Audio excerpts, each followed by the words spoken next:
instinct automatically. Because remember, some of this stuff is genetic. They either have it or they don't, right? This is what it's all about, people. Attack the boy! He must know that I'm in the dog fight with him. I'm next to him side by side. We have a bond that's unbreakable.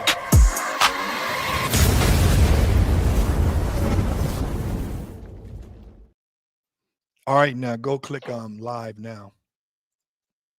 I think I'm all set on my end. You click live yet? On Instagram? Yes, sir. Okay. Yep.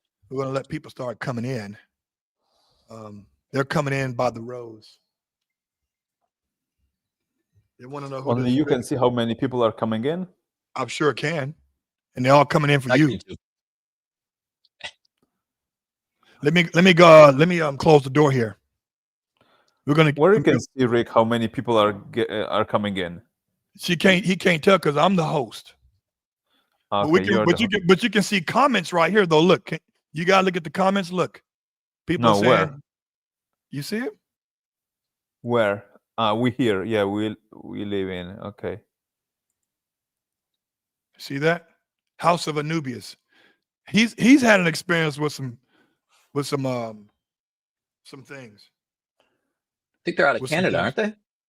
No, he's over on the East Coast with you. Yeah. He's like in Virginia somewhere. All right, hold on. Let me close the door. It's about to be cracking up in here. Let's go, buddy.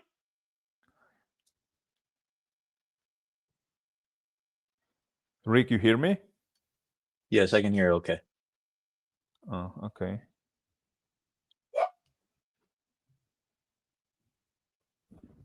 Jakubowsky. What the hell was that drop? Oh, okay. All right, people. I want to say thanks for coming in on a late, laid back Saturday. Is it really laid back? Or are we on 10 right now? I think we on 10. We've had some discussions during the week, and we've also mentioned about our experience at the IDC in Croatia. I've expressed that that I was the only black guy in the whole country, and I felt good about that, right? And we had the opportunity to actually be chaperoned by my man Mike, who's been my connection for over 12, 14 years. And this is Mike Jakubowsky. Did I pronounce that right? Yeah, pretty good, Gerald. Right. So just call him Mike or MJ. He you know, so he does make wonders happen. Then I have the guy that met me over there, my guy, Rick from Lakewood, Doberman Kennels. Right. And he was the only one, and people are already making comments already. He was the only one. Salute to my man Doug. Appreciate it. Doug, where you been, man? Where you been, Doug? We miss you, dog. Doug is always a big supporter of the show. I appreciate that. Mad love for Doug. Shout out to Doug. And this venture started where I have been telling Mike for many, many years. First of all, Mike lives and is from Poland, right? Correct. And how many languages do you speak? Polish is my native language. I speak English and Russian and some conversational German. Okay, good. Guten Abend, huh? Yeah, guten Abend. Guten Abend. There you go. And then I got my man Rick, and we met by doing business together. And it's been great ever since. And I want to say that I've been lying to Mike for many years that I'm gonna come to one of those shows out there, haven't I? I always say I'm gonna come, but I don't show up, right? Very true, Gerald. You're a pathological liar, but at the end of the day, you made it. Don't take that shit literal now, but I want to say that I have had the pleasure to get some great dogs through Mike, and I've had some great dogs that done some great things over here in the United States, so I appreciate it. But I wanted to talk about what's important Why is my Siri phone acting? My watch. I want to talk about me and Rick are going to discuss our experience at the IDC. And one of the questions I asked you, Mike, and I was a little bit ashamed of asking you, is if when people win on this stage, do they go to a bigger stage? You say, Gerald, this is the biggest stage. This is the biggest stage. And I didn't know that. So, Rick, I want to ask you, and then you can chime in too at any time, Mike, is that what was your experience, Rick, when you went to the IDC? What was your expectation when you went there? I didn't have really much expectations. I've never been to a dog show of that caliber outside of the United States. I think my first impression was when we walked up and we didn't see any cropped and docked animals. So it took me a little while to kind of see through that and get past that. As you guys know, that all the dog shows and competitions here, all the dogs are cropped and docked. But once you can get past that, you can really start to focus in on the important features of the dogs, right? Top line, bottom line, head structure, all that kind of stuff. So, man, for me, it was incredible to see that volume. There were over 300 dogs there, right? Yes. Almost all of them were incredible. So for me, I felt like a little boy going into a pet shop. Thankfully I didn't have any money in my pocket. I probably would have walked out of there broke. But it was very, very eye-opening to actually be there. Finally put names to faces. I know you are just as deeply involved in this as I am, Gerald. And there's a lot of these dogs that we see online that we admire online. Breeders, owners, handlers. But it's different being there and seeing them, personally, getting a feel for not only the dogs, but also the owners and the handlers being in these dogs as well. I would say that the Europeans have this shit down pat. Mm. They got it. They got a science to it. And I would say because they created the breed, they are not only looking at the exterior, but they're also majorly concerned about the character of the dog. And we Americans, we are visual creatures. We don't give a shit what the character is, in general speaking terms, for the layman. We don't care if the dog's skittish or not. We care about the size of the darkness, the dark eyes, and they don't give a shit about the little white spot on the chest. It's all about the physical presence, right? But the Europeans have it packed where like, no, you got to look deeper than that. We got to look at the top line, the bottom line, the neck, the eye color, the jaws, the bite, the expression. They are all about expressions too. And so when you listen to them, when they do tell you, we thought we were seeing, but we were not looking. You know what I'm saying? Like there's difference when we see something, but when you're looking for what they're trying to teach you. And my shout out to all of the European breeders out there who have made an impression on me and Rick and all of us Americans, which made us want to get dogs from over there, and they're going to still have it on lock. You know what I'm saying? But if you get with the right breeder that you trust, they will give you what you ask for. I still say that they're never going to sell you their best one out of the litter, because how else are they going to keep or perpetuate their lineage in their kennel, right? They're going to always keep the best, and their best may not be your best, right?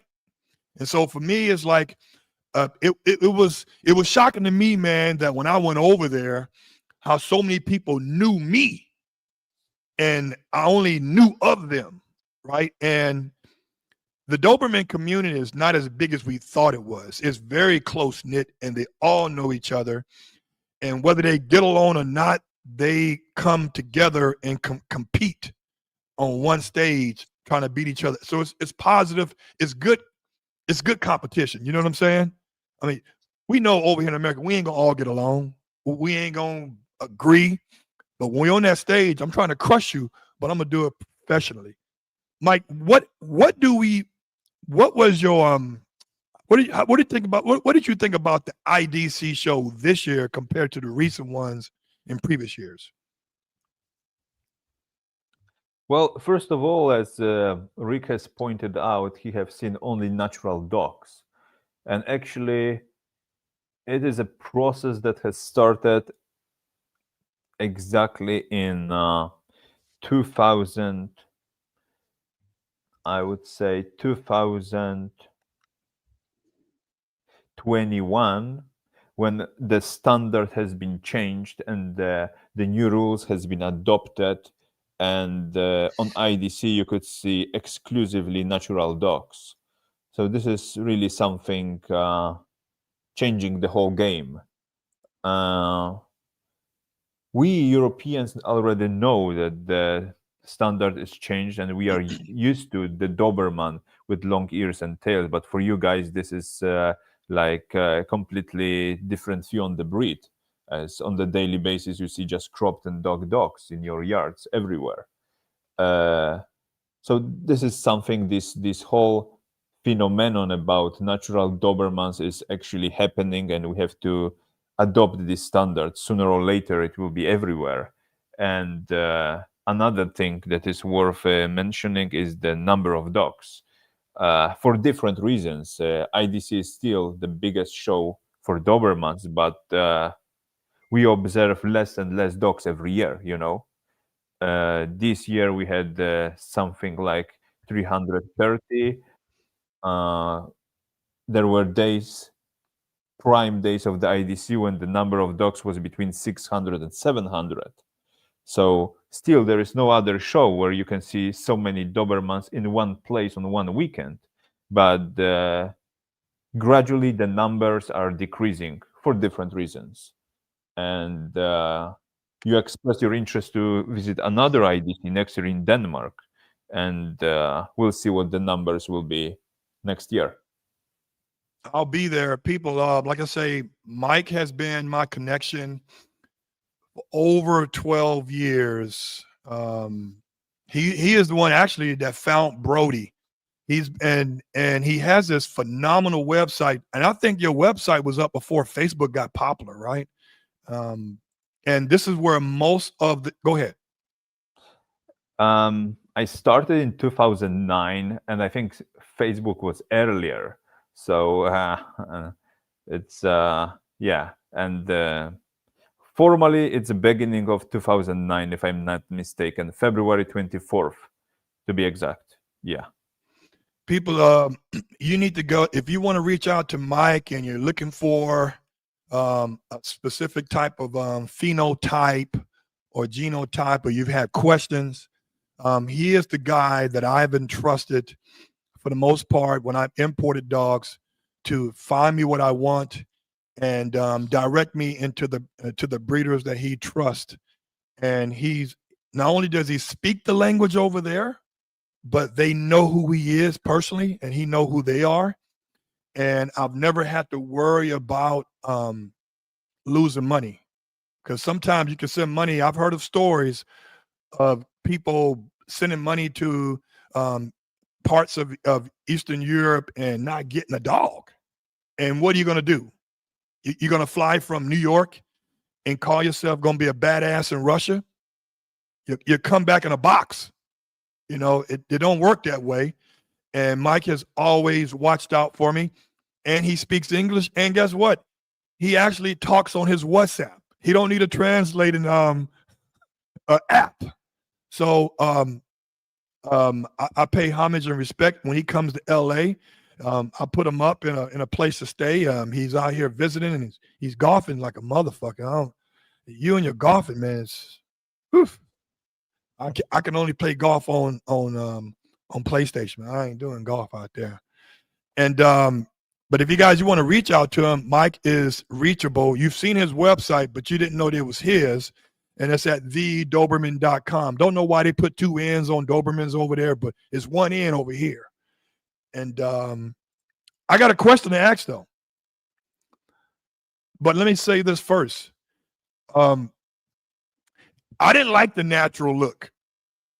I didn't. I mean, the Dobermans over here, they look like coonhounds without the uncropped ears and the undocked tail. And now it's getting where I'm liking the uncropped ears, but the tail still got to go.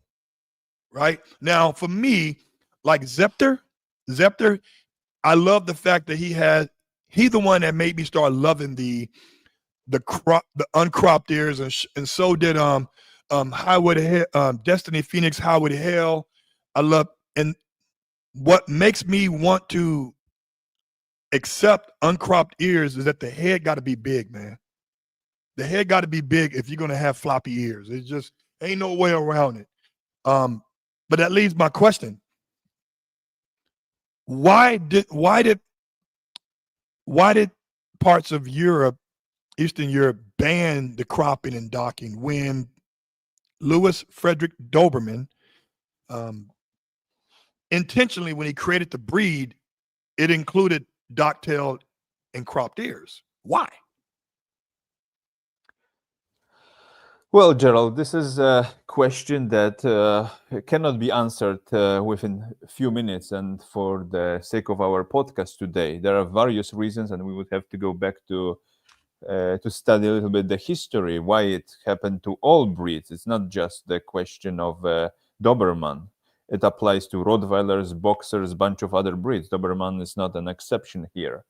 And it was mainly due to movements of so-called Greens in 90s that identified cropping and docking with the animal cruelty, and they put lots of pressure on countries and on European Union, on national governments, especially in West Europe, like Germany, Belgium, Holland. These were the first countries where this ban was implemented, and then it went further and penetrated other countries. For now, there are just very few countries in Eastern Europe where cropping and docking is still allowed. But since standard has been changed, so here in Europe, the Doberman as a purebred dog is identified as the one with the cropped as natural with natural ears and tail. This is what standard says. And just because in North America there is much more freedom, much more understanding, you guys still can enjoy Doberman, which is cropped and docked. But the reality is that in long term, we'll have to adopt the Doberman, which is fully natural. Just like same thing is happening with Rottweilers.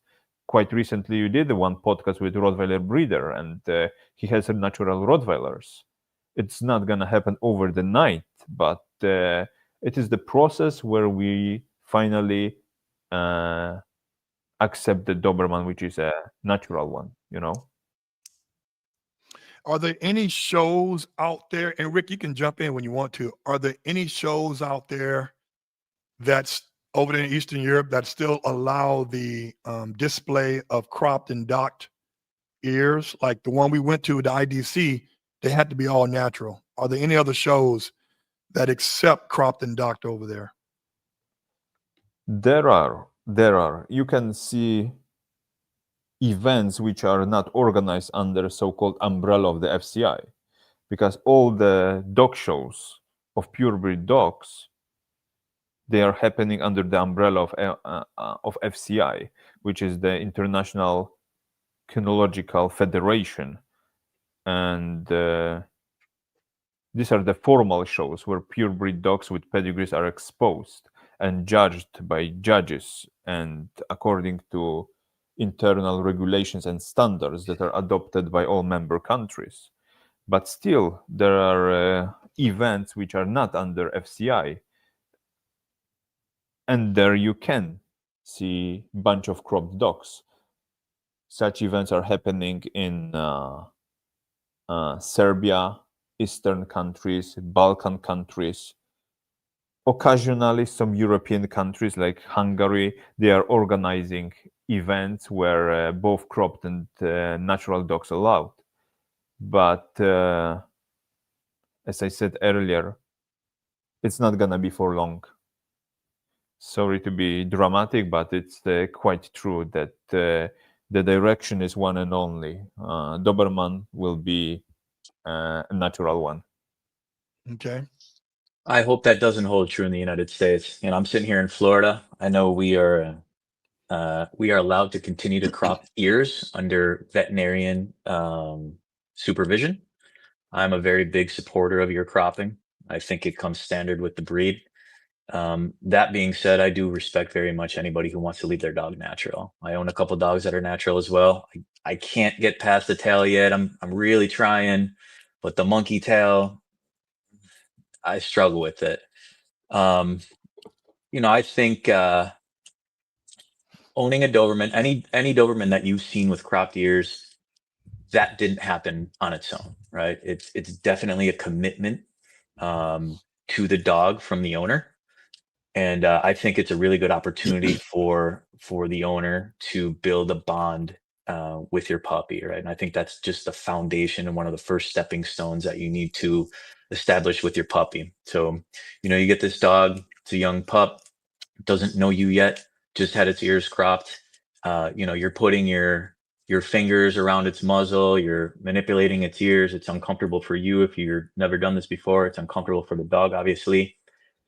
But typically, what happens, and most people notice this very quickly, is that this dog will start to trust you.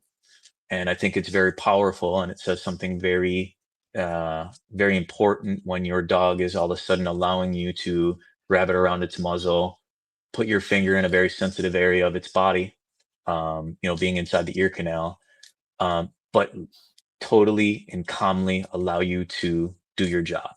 And I think that for me, in my experience, that has been one of the most fundamental stepping stones that I could do and I could build with a new puppy. I had to leave a day early, but Rick and Mike, you guys stayed there to watch the big boys compete against each other. So my question is for Mike first, because Mike, you gotta be honest. You can't be biased. I know you had some friends that's in the show, but what males that were out there, and what males that were not out there that you say, okay, he's impressive and he's a producer. I like him, because what you like is different sometimes than what I like, and vice versa with Mike. I have a certain phenotype. I have a certain genotype that I must keep.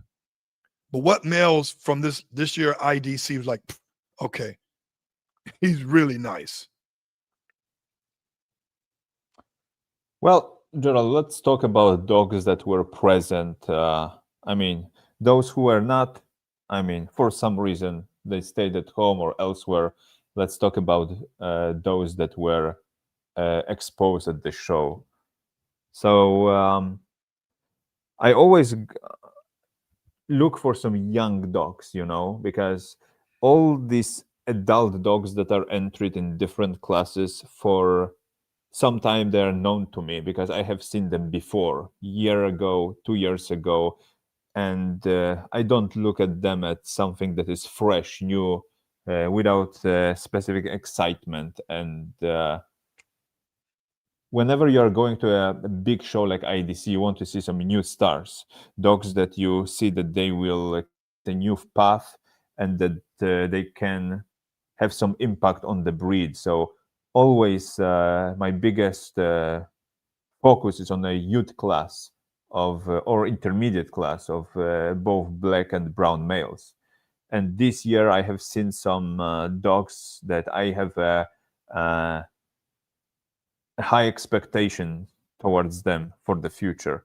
One dog that I really like, he came to be a youth Ziger. It's a male Nero Brillante de Grande Vinco. A very interesting, very perspective dog, very correct. And he's coming from this line, we talked about it some time ago, the Grande Vinco, which is very, very strong in producing producers for the future. Because if you study different males over the last 20 years and you try to connect the dots and think about what makes them good producers, and you study their pedigree and bloodline. So you go deep into the genotype of these dogs. You see that many good male producers are actually coming from this Ukrainian background, the Grand Vinco, AKR, especially if you study mother line to further generations. So I will be keeping my eye on this dog, Nero Brillante de Grand Vinco. And other two males are actually litter mates from same litter. It is from Serbian breeding, Gemon and Gaia from Noletsor. Very nice dogs, very strong. One of them has very long but still typical correct head with a very good body, strong but in a good size. And I like these dogs very much, and I will keep an eye for them on them in the future. I like them a lot, these three dogs. What about you, Rick? What dogs impressed you there? Do you remember the names?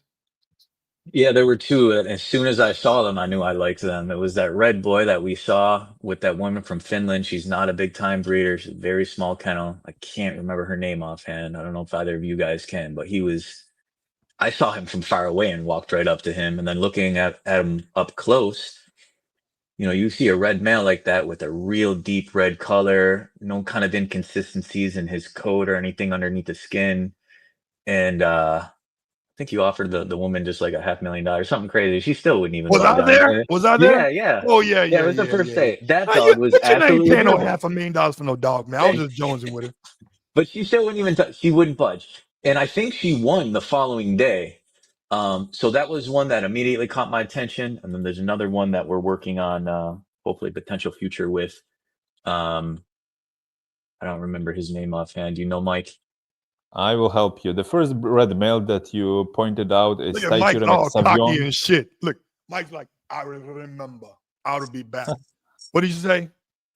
Taikure Savion is the dog from Hungarian breeding, but living in Finland. This is the one you both saw, and you actually took some short video of him. Yeah. And the other dog that you liked, Rick, and the name is XXL Bohemia Gotica. Gotica. Incredible dog. Head turning. I don't prefer males, as you guys probably know. I own mostly females. I would have taken him home if she would have let me go home with that boy. Is that He was Bohemia incredible. Gotica? They brought a male out there. I thought they only brought the litter mate to Gaius to show, but they had another male. Yeah, but the male is not with the breeders, but with the German owner. Got it. Got it. Yeah, he won actually intermediate class, and I like that dog too. But I didn't point him out as I know the dog from before, and I was talking just about the new dogs that I have seen just on the IDC. Yeah, we're actually working on a deal with that dog and his owner, who's a very nice woman. She's runs a pretty tight ship, checks all the boxes, and is willing to collaborate. Yeah, we are planning something big, but this is for a later time. Okay. This is a good question, Mike. You would know better than anybody. Which breeders, going back 15 years, going back even as far as back as St. Krill, which kennels that you know offhand, just a couple of them, that are still consistent with putting out consistent dogs for the public? Like what kennel you think has done, or which kennels have done a phenomenal job in consistency of what they're producing?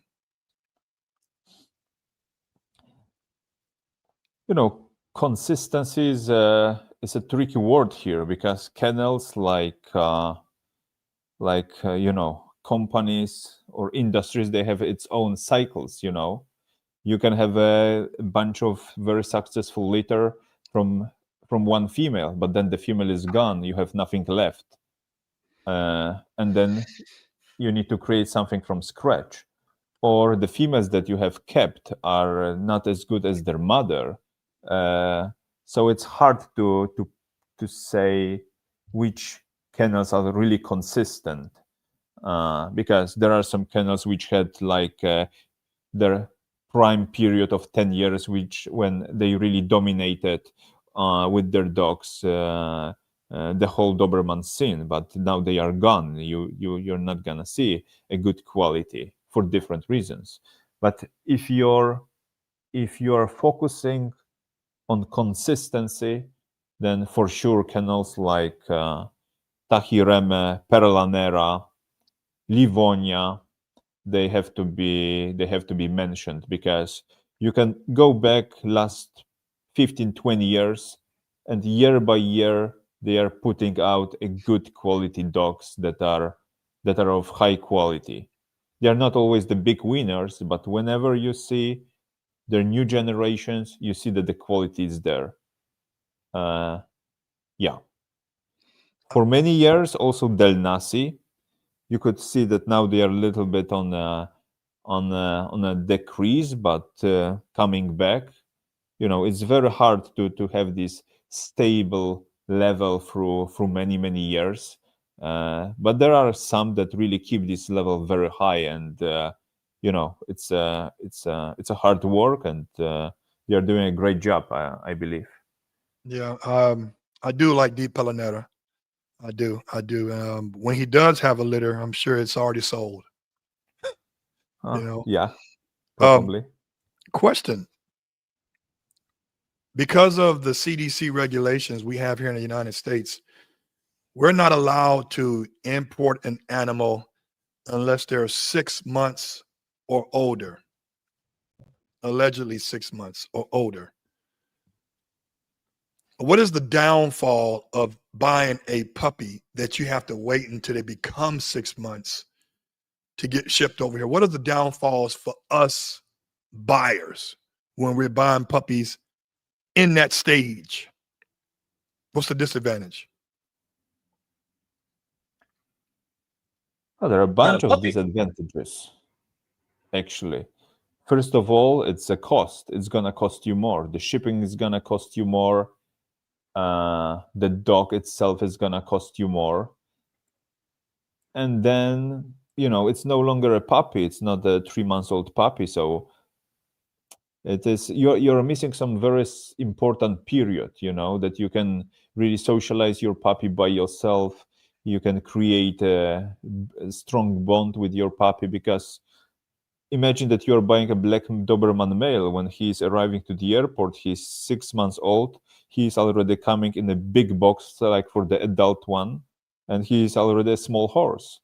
And you're missing this great time of enjoying the valuable time with your puppy. So as you know, it's still possible, but at the end of the day, it does not taste the same like when you are getting a real puppy that is 3 months old, or let's say 3 months and 21 days, you know. What do you think, Rick? 6-month-old dog is not a puppy, in my opinion, anymore, right? You know, you've missed a key opportunity and a time for you to develop and build up your pup. You have to have, blind faith and trust that whoever you're buying this dog from, it's gone through all of the exercises and activities, socialization, temperament testing, all the above, as you would do. So, I personally don't, I don't buy puppies like that. I'm a breeder. I'm fortunate enough to have my hand in this and take my pick from litters, but I understand, not everybody is sitting in the same position that we are. And sometimes you got to do what you got to do. But I think that, I'm very much of the opinion that, I let my puppies rage. The Doberman is a dog that's known for its confidence and for being a protector. And when I have puppies, I let them rage. I don't do any obedience. I build up their confidence. I put them on a pedestal. I let them think in their head that they're the toughest, scariest things around. And then when we get closer to 6 months, then we start layering in obedience and drawing that line in the sand so that they understand what the expectation is. I agree. The bond is much harder to build at 6 months versus 3. Ideally, I like to get my puppy at 8, 9, 10 weeks. That's not happening. That hasn't happened since I've been importing. They had to have been, I think, 3 months of age max, minimum. And it makes it real tough, real tough to create a bond where the dog feels that he's inseparable with you. Feeding him out of your hand at that age, what for now, right? But I want people to know, and before we get to the second half of this interview, and we'll talk about it briefly and then bring on our next guest.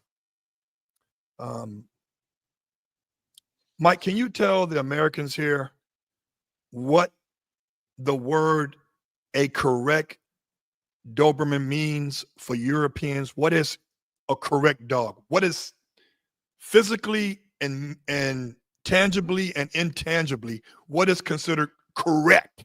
Like, that's a correct dog. What do you mean by that?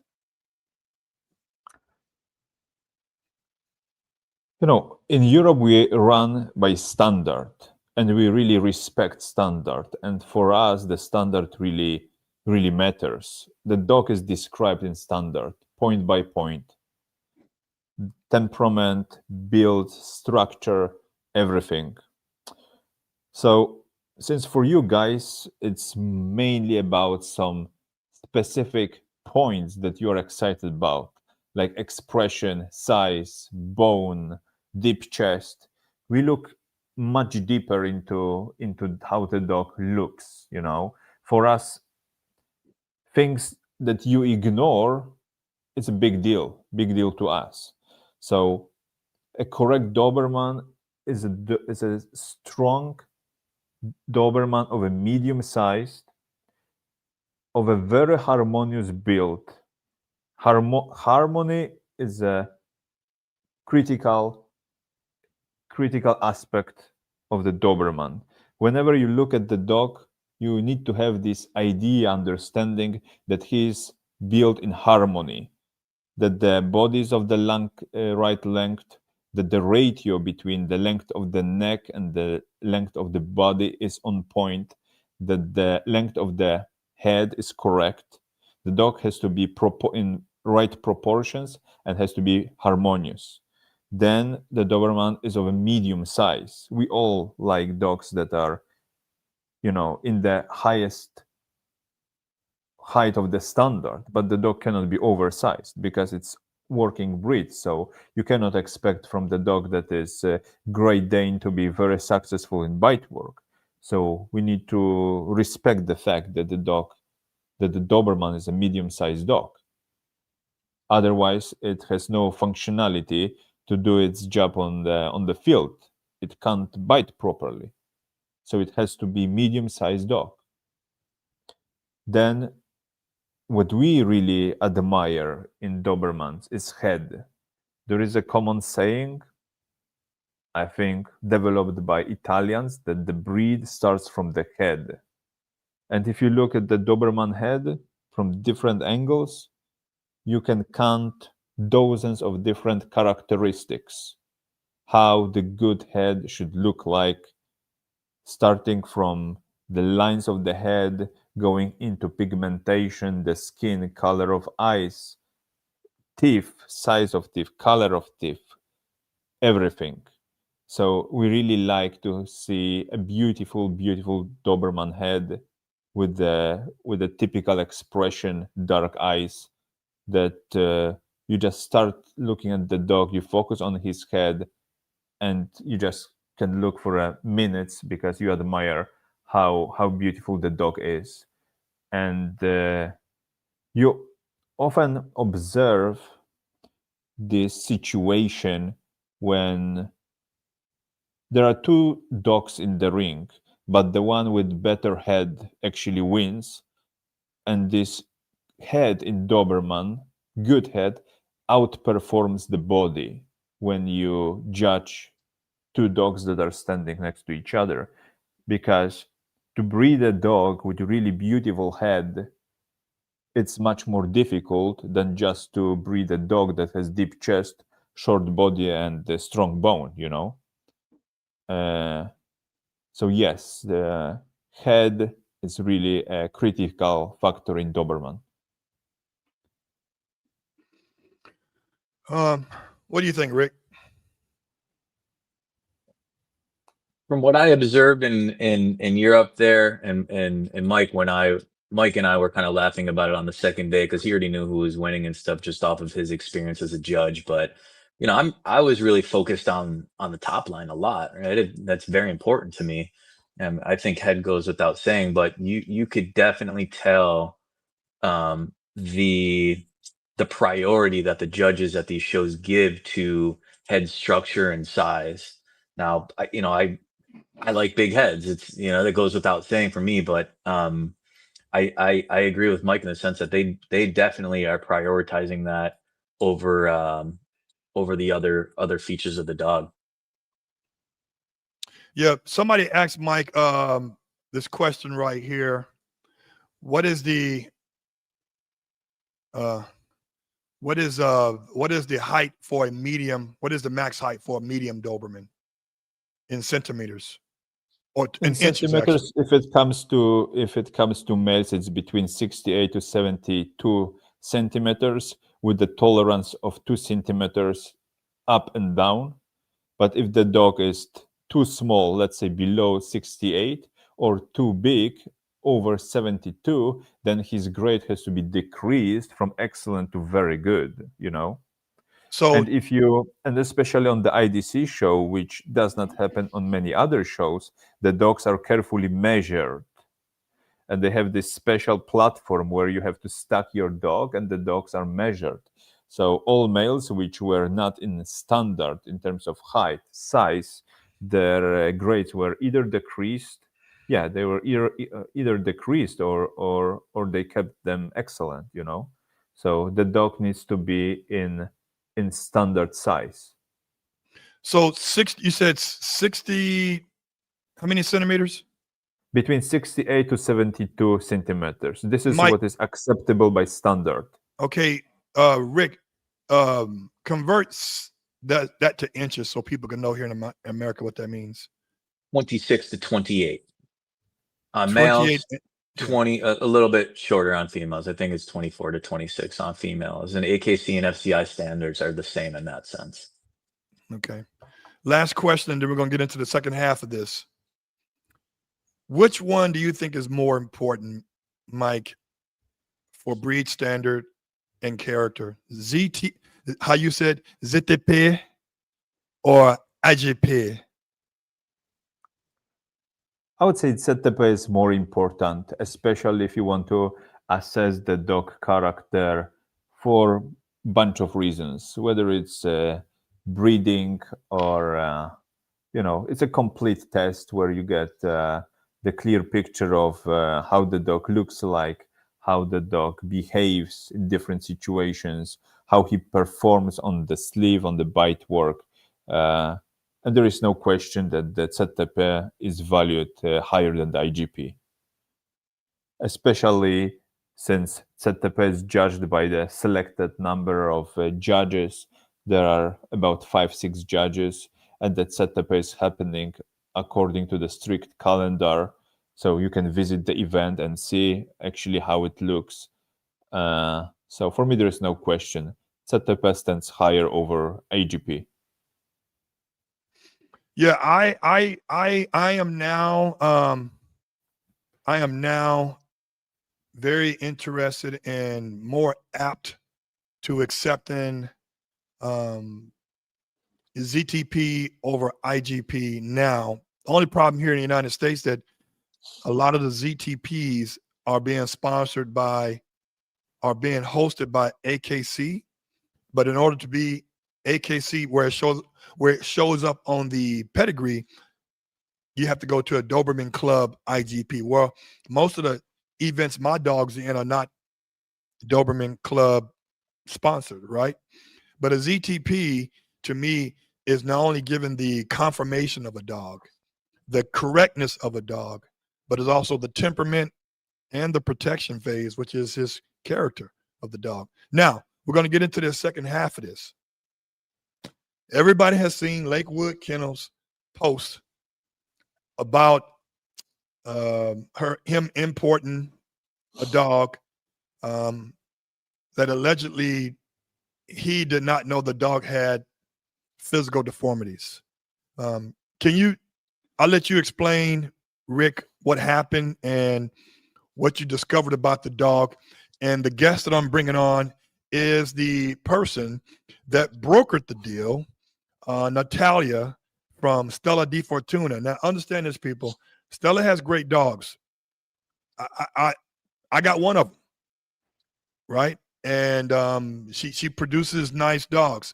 This particular dog did not come from her kennel, but it was brokered through her. So I want Rick to tell us his experience of and what the issue was.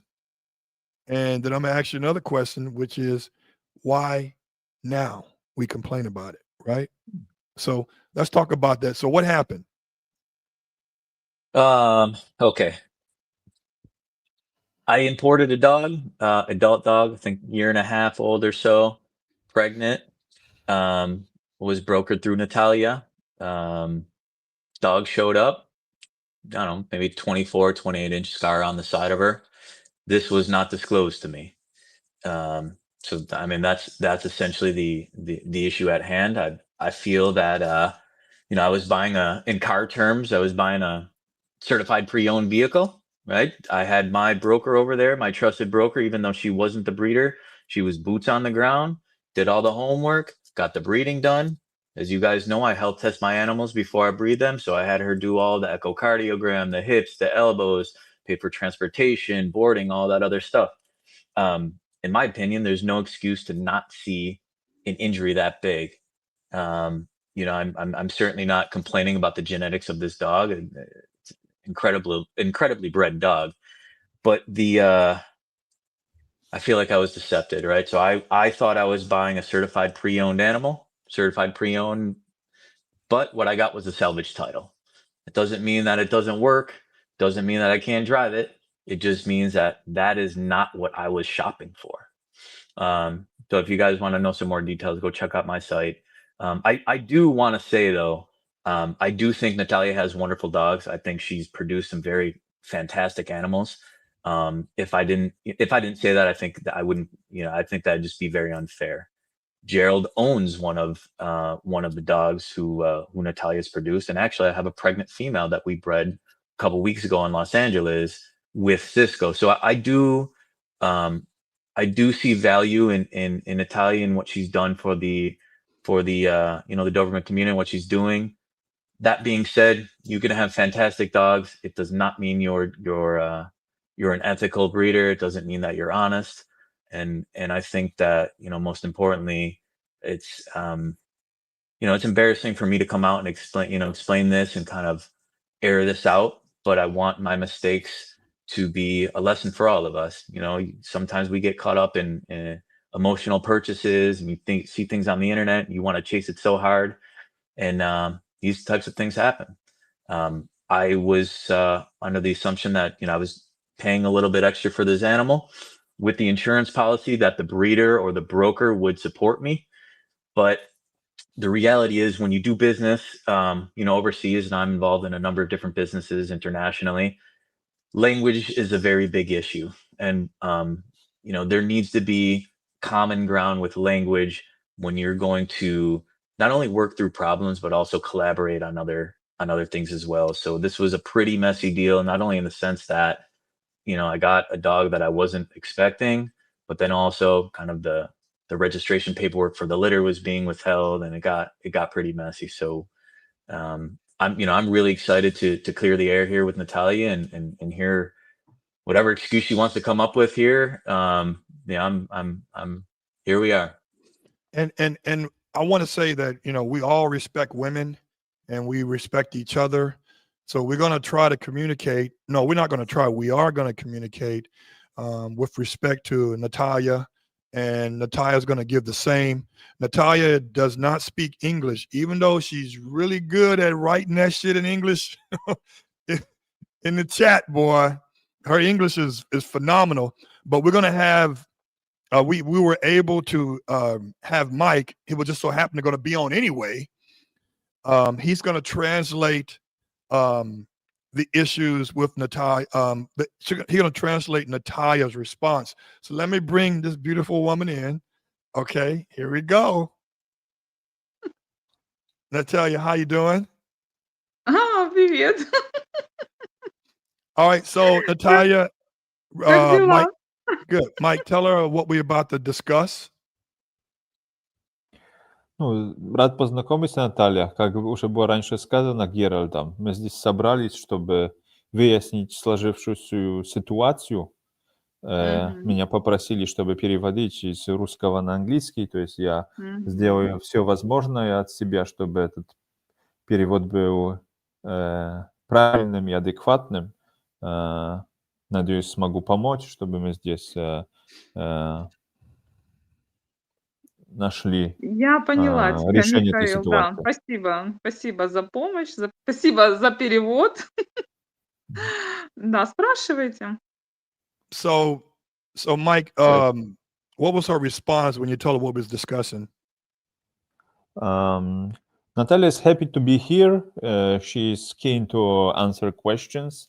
Yeah, she is happy that I'm here, able to translate and to bring her point of view. So, guys, ask your questions, and I will translate to her. Okay. Natalia, when you first brokered the deal, was it ever apparent that the dog was involved in a physical altercation? When you first talked to, was her name Alina? Were you ever aware of the scars in the beginning? То есть Геральт задал вопрос, когда ты являлась посредником реализации продажи данной собаки, ты была в курсе, что у нее есть эта шрама, которую потом Рик осознал, что это собака со шрамом? Ты знала об этом раньше? Хорошо, я поняла вопрос. Расскажу с самого начала. Год назад я делала фотосессию в этом питомнике. Щенков, взрослых собак. Меня попросили помочь сделать фотосессию. И, конечно же, я видела собаку в питомнике с этим шрамом. Переводи. Окей. То есть Natalia would like to bring the whole story, and she says the following, that 1 year ago, she has visited the kennel from which Rick has imported the dog. She took photos of different dogs, puppies, and adults. And during her visit at that particular photo session, she saw one dog with a scar on her back. Продолжай, пожалуйста. Как ты понимаешь, запоминать имена собак чужих в чужом питомнике я никак не могла. Да и, в принципе, это не входит в мои обязанности. Через полгода Алина обратилась ко мне и попросила разместить рекламу ее собаки. Можешь перевести. So Natalia says that she was there, but there are many different dogs that she have seen, and she didn't remember the names of different dogs. 1 year, half year later, Alina approached her with the request to publish an ad to advertise one dog that is meant to be for sale. Did she ever during that transaction when it was about to go down, when we was at the end of the process, did Alina ever tell Natalia that this is the dog I want to sell because it has this scar? Did any imperfections until the dog was picked up by the transport company ever be disclosed to her that Rick is getting a dog with a disfigurement? Ну, здесь как бы Геральт уже интересуется, было это на любом этапе известно, что это собака с таким значительным шрамом.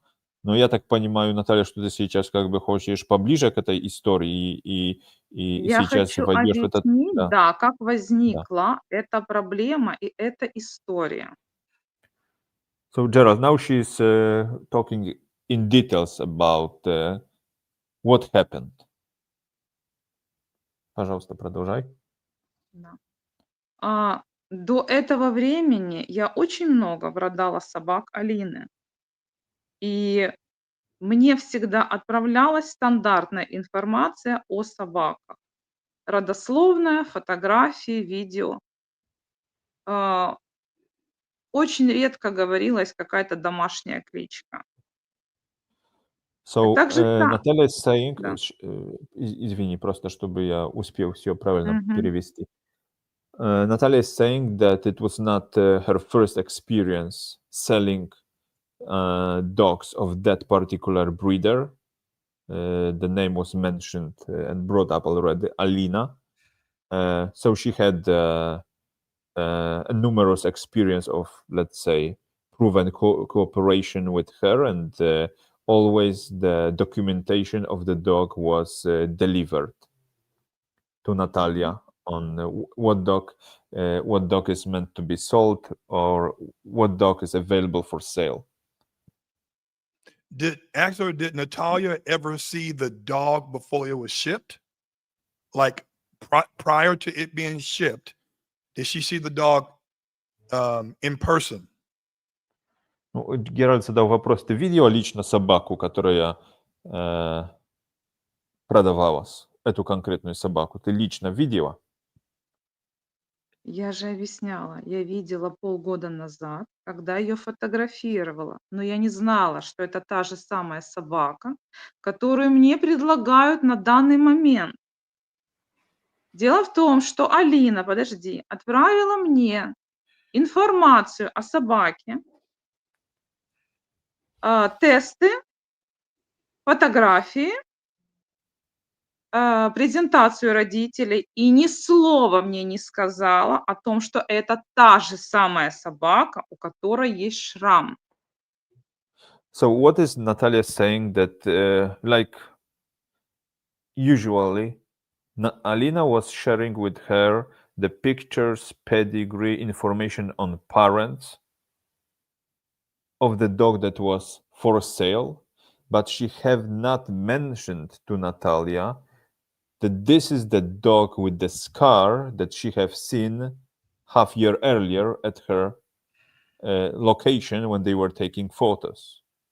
So what Natalia is trying to say is that she have seen at that kennel a dog with the scar, but when information pictures were provided to her, she had no idea that this is that particular dog with the scar on her back. So that didn't answer the question though. The question was, did she see the dog prior, right before the dog was shipped? Did she see the dog in person prior to the dog being shipped? Not discussing when she first seen the dogs a year ago. We're talking about, did she see the dog within days or weeks prior to it being shipped? Окей, Наталья, здесь побольше конкретики со стороны Геральда.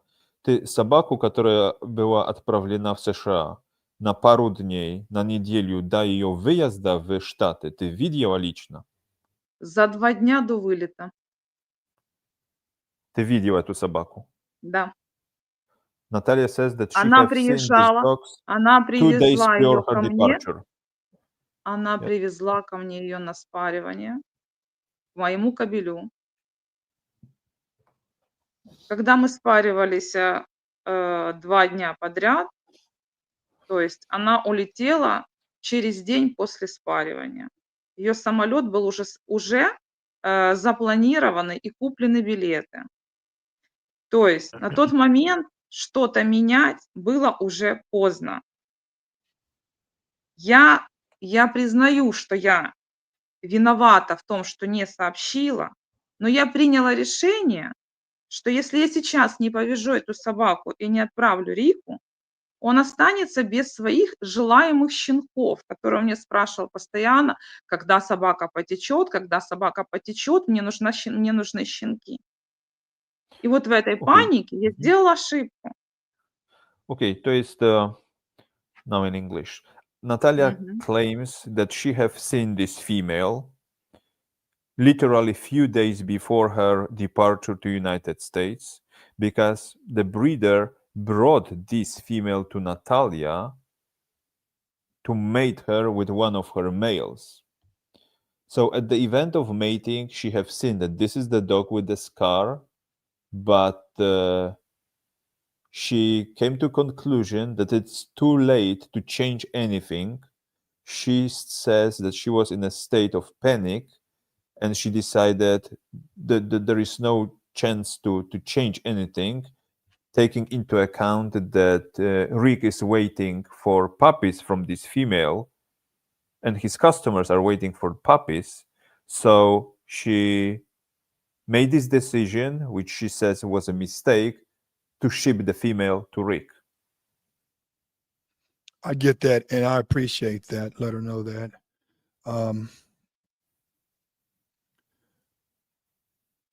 Do you think that Rick would have canceled the deal had you told him that there was a 24-inch scar on his shoulder blade? Was that your fear of him canceling the transaction?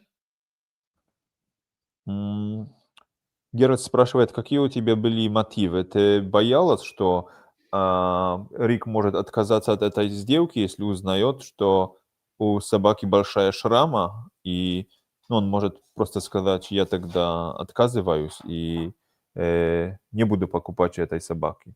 Ты боялась Нет, этого? нет. У меня была единственная мысль, что Рик ждет этих щенков, на которых он постоянно настаивал, что когда потечет собака, мне нужны щенки. Когда собака прилетела и родила, я первая спросила у Рика, если она тебе не нравится, я ее заберу.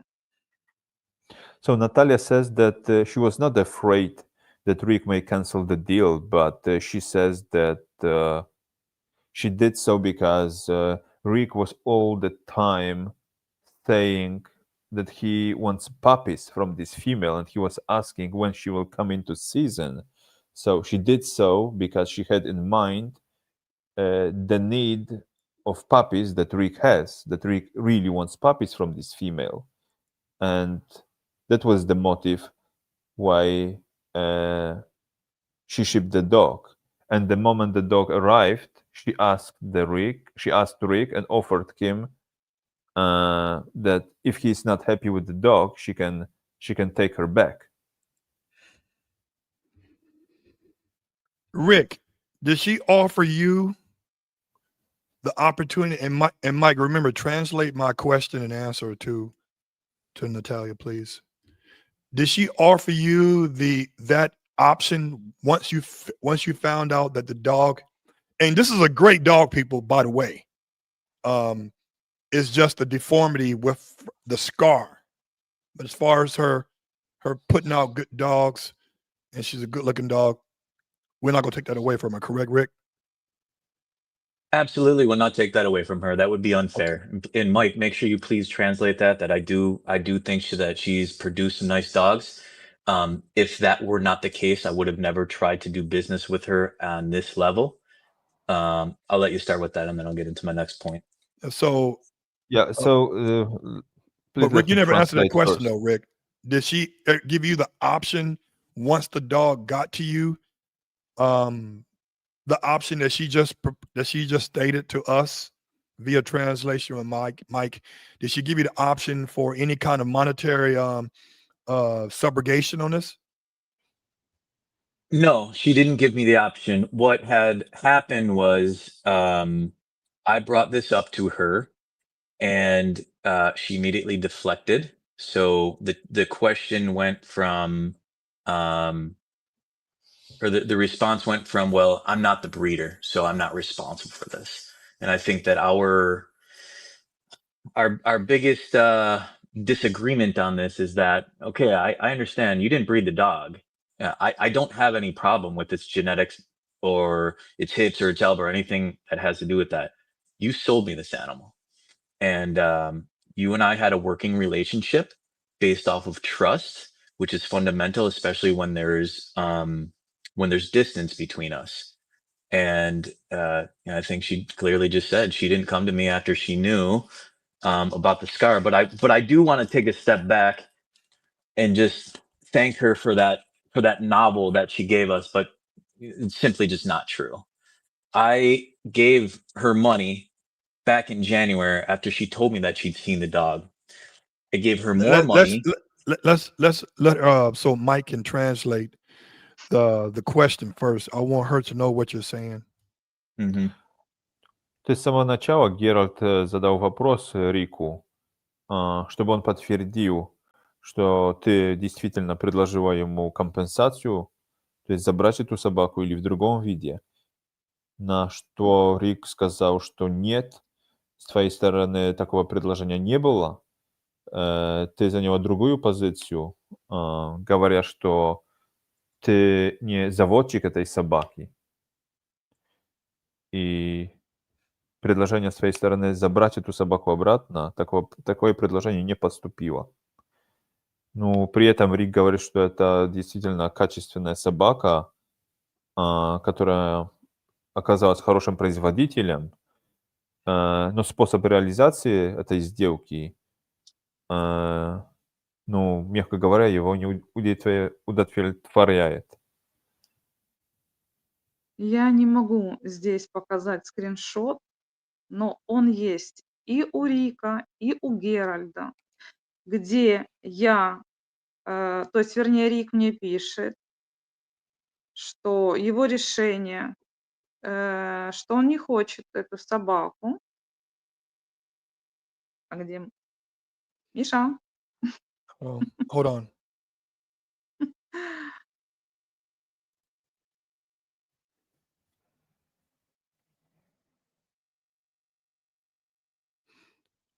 Wait, Mike, you there?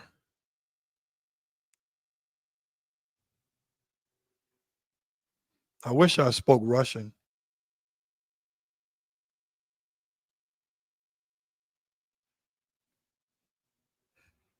Mike, you there? Hold on.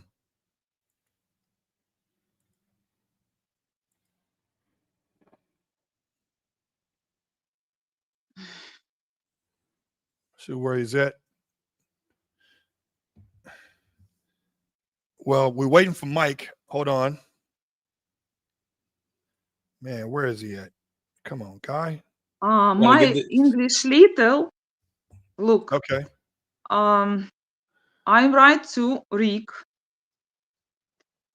If you don't like this dog, I can look for her another family. Yes, Rick? Yes. Yes, after. Yes.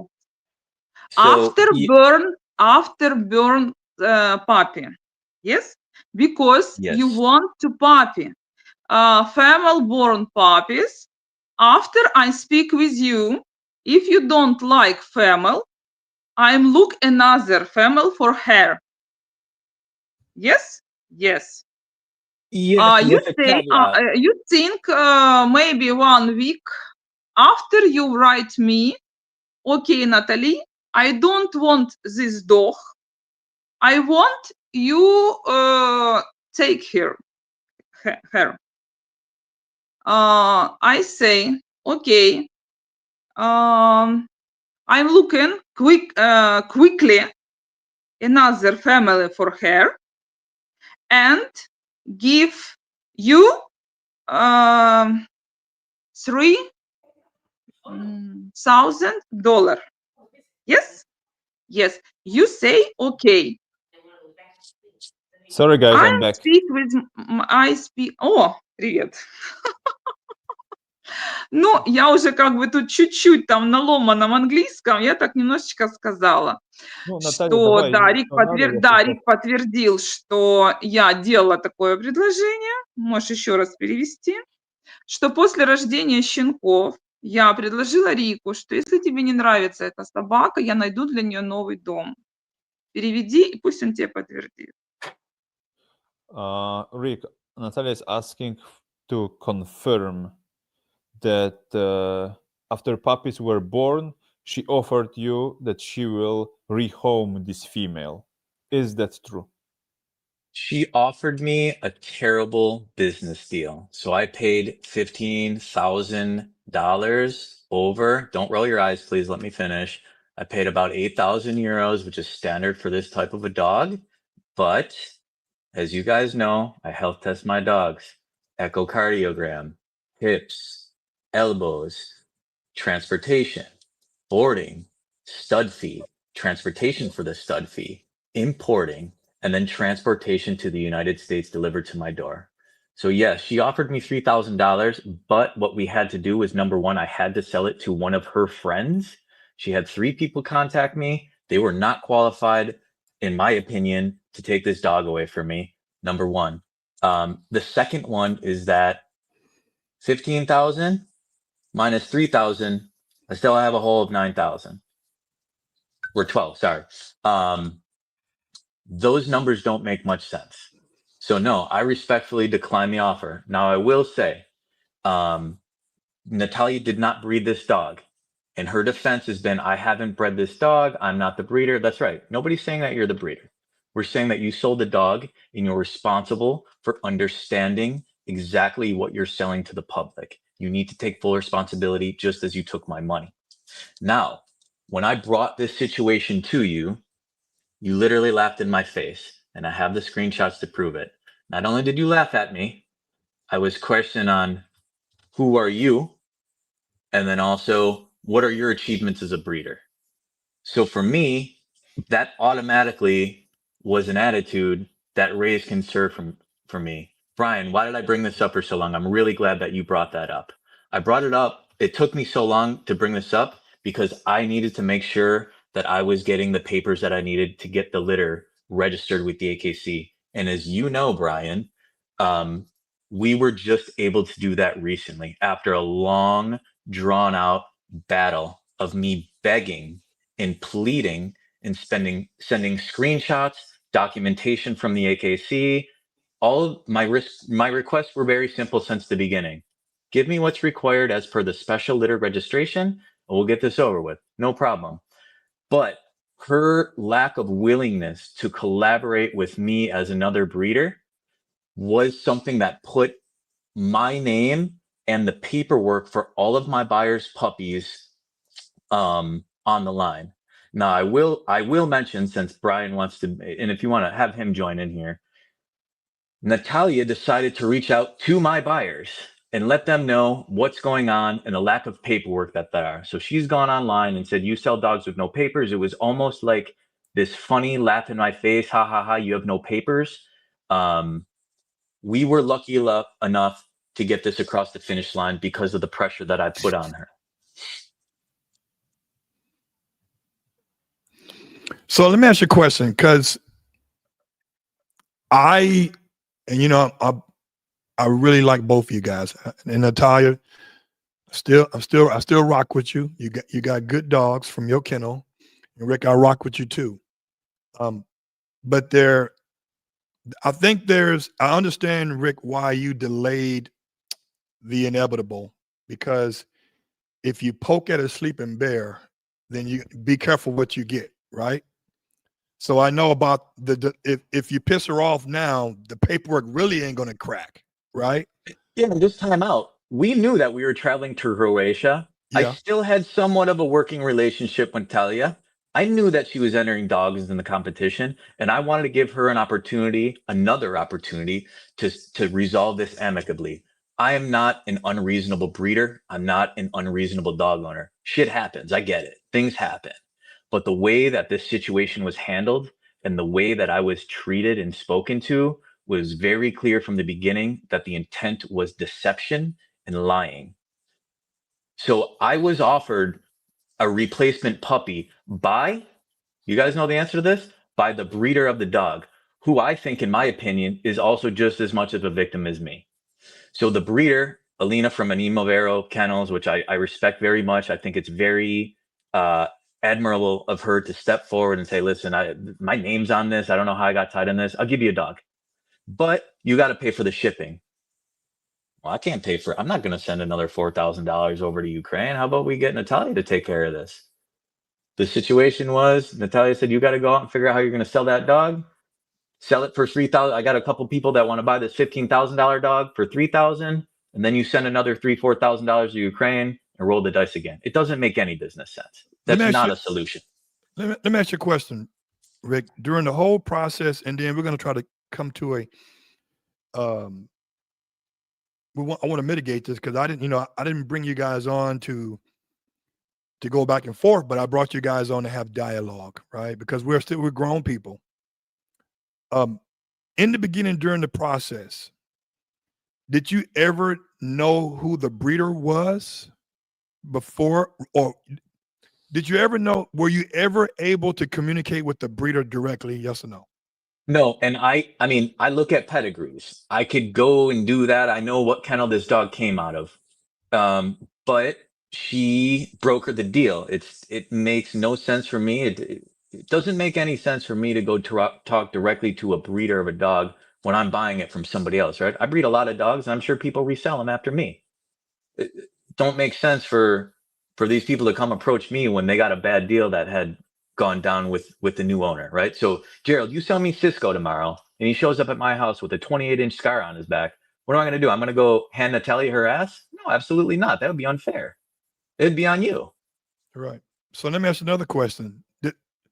Did all the monies get wired to her only, or did you pay some money to her and then some money to the breeder? I paid most of the money to her. I paid a small amount to the breeder. Who you paid first? Natalia. Okay. And what was that amount that you initially sent her?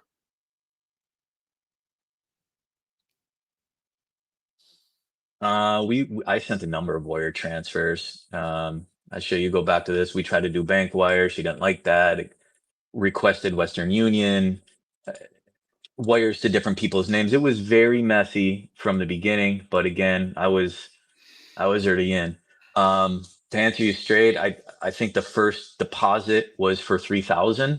That was to secure the dog for me. That was for her to go check it out and train and board it and all these things. So, not to beat a dead horse, but I think it's total bullshit that this woman didn't see this dog before the date of the breeding. She said that she was responsible for taking this dog to do the health tests, the breeding. And by the way, the dog didn't get shipped to me the day after the breeding. We waited for an ultrasound. So the dog was sitting around there for a few weeks before this dog actually came to me. There was too many opportunities to see what happened to this dog and come clean to me. Rick, She chose not to do that. What Natalia said before, because she said that the dog was shipped immediately after mating, or the pregnancy was confirmed first by ultrasound. Pregnancy was first confirmed. So she had the dog, and I want you to I want you to translate to her, Mike. Can you ask her how long was the dog at her residency after the breeding? How long did she keep the dog before the dog was shipped?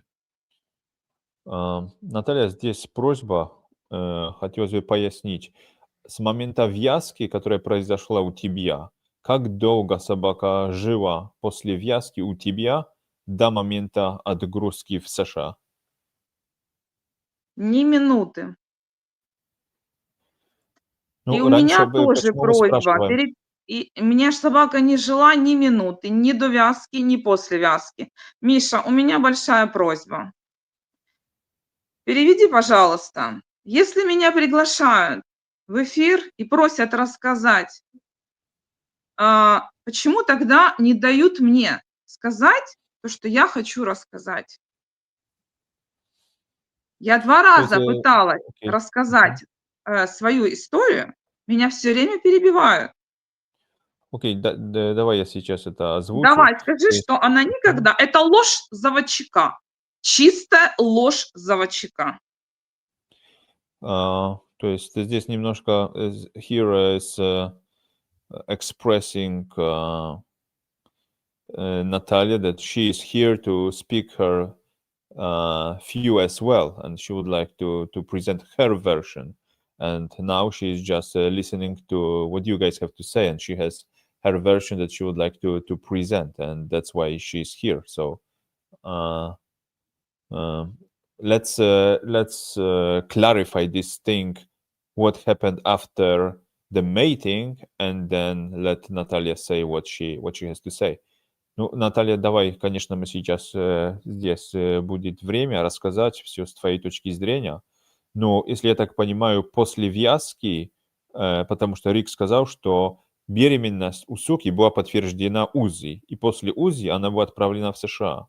То есть, я Нет, так понимаю, что собака нет, была повязана у нет. тебя, потом вернулась Собака... к Нет. заводчику, заводчик сделал УЗИ и отправил. Нет. Нет?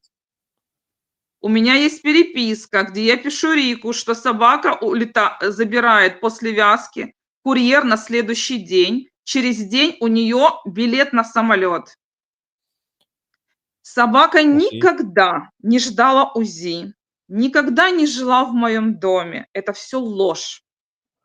Окей, давай сейчас я Хорошо, переведу. давай. So Natalia says contrary thing. She says that ultrasound has never been done to this female. That right after mating, the female was given to the person that was responsible for the logistics, and immediately after the following day, she was shipped to United States. And what she says that the ultrasound and was never done, and the pregnancy of that female has never been confirmed. Я спрашивала у Рика 2 месяца, не я, а заводчик, подтвердилась ли беременность, когда он пойдет на УЗИ. Он в это время был в отъезде с семьей на отдыхе. Спроси у Рика. Natalia is saying that when the female was shipped, she was asking you numerous times, is the female pregnant? Have you checked her? Did you make ultrasound? But at that time, you have been away with your family. Rick, is that true, Rick, that as soon as she was mated, that 24 to 40 hours later she was shipped? No, I would never do that on a dog I just bred. This isn't the first time I've done this, guys. I don't think any of us in this room would do that. What was the date of the dog being shipped to you? What was the date the dog got mated, that she showed you proof? And what was the date when the dog touched U.S. soil? That will sum it up. Переведи. Go ahead and tell Mike what I just asked Yeah. him. Геральт попросил Рика, чтобы он дал даты, когда произошла вязка и когда собака нашлась в США, приземлилась в США. Да. 13 числа у нее был вылет. 12 числа или 12 или 11 ее забрал курьер. 10 и 9 числа была вязка. Даже Давай я нет, сейчас переведу. 2 дня. Более-менее. Да, давай. То есть по словам, according to Natalia, the female was mated between 9th and 10th. On 11th, the female was taken by the person responsible for the logistics. And on the 13th, the female arrived to United States. Rick, So did there was anybody no make difference. Поэтому Yeah, я сказала, что времени что-то менять уже не было. И я в панике приняла решение вязать собаку и отправить Рику, чтобы у него были щенки. I don't So- have the exact date. Sorry, guys, I don't have the exact date of when the dog arrived, but I think we're getting way off topic here. I'll give you the benefit of the doubt, Natalia. The dog came when you say it came. Doesn't change absolutely anything about the outcome of the situation. So let me ask you Okay, so this. здесь Рик говорит, что он уже как бы не будет в эту тему входить глубже, что это, основной картины это не меняет, когда собака приехала к нему. Нет, я бы не ответила бы на этот вопрос, если бы вы не задали его. То есть для меня это тоже была не проблема номер 1. Я хотела объяснить другое. So Natalia is also А, saying that this is a secondary thing, but she wouldn't be commenting on that one if you haven't brought this up about the timeline when the dog was mated, when the dog was given, when the dog was shipped. Yeah. Well, listen, Perfect. we can go back and forth. You guys, everybody here is beautiful people inside and out. We're not perfect. We have flaws, we have insecurities, and we make mistakes, right? We all do. My thing is can we bring it to a resolution? Ask Natalia, what can she offer or what is she trying to do to remedy this issue, and try to mitigate it where Rick will, proverbially speaking, let it go, because what's done is done right now. But what can be offered from her to him to make this thing right, quote unquote? Ask her that. Ну, от Геральда вопрос. Что ты бы могла предложить от себя Рику, чтобы урегулировать эту ситуацию, урегулировать свои отношения с Риком? Ну, понятно, что произошло далеко нехорошее. И как ты видишь сейчас возможность, чтобы всю эту ситуацию урегулировать? Когда мне Рик написал, что он предлагает решение «забери собаку», чтобы я нашла быстро ей другую семью, так как Алина ему возмещает другую собаку бесплатно, то есть это было возмещение, то для доставки, оплаты доставки второй собаки мы приняли решение с Риком, не я сама, с Риком, и согласовала цену, что я очень быстро нахожу семью в Америке, которая заплатит ему $3000, чтобы он мог покрыть доставку новой собаки, которая шла в обмен. И все было прекрасно, пока Рик не решил схитрить и не оставить себе 2 собаки. Что это значит две собаки, чтобы я правильно потом То есть, перевел на э, английский?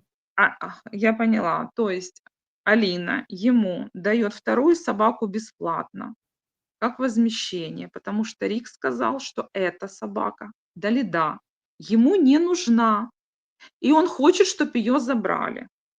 Тогда Алина предложила ему, что я тебе дам другую собаку. Это был нормальный вариант.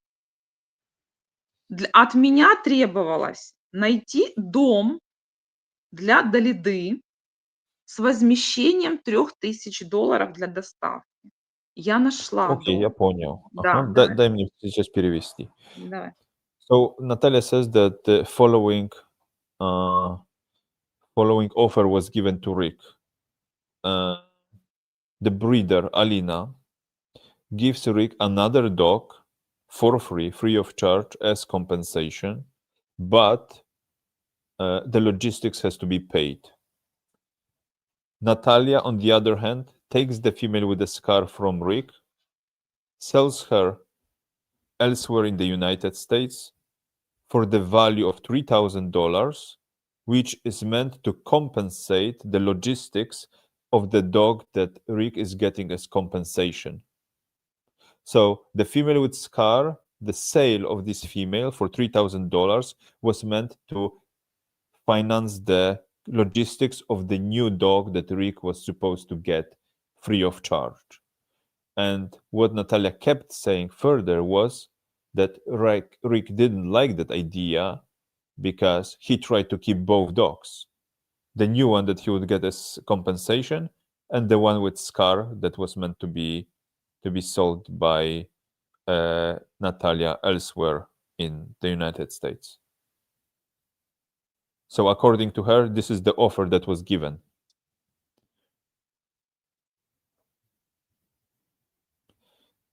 Gerald, mute, you're Gerald. muted. So basically refunding the money. Рик And so, получает. Ладно. yeah.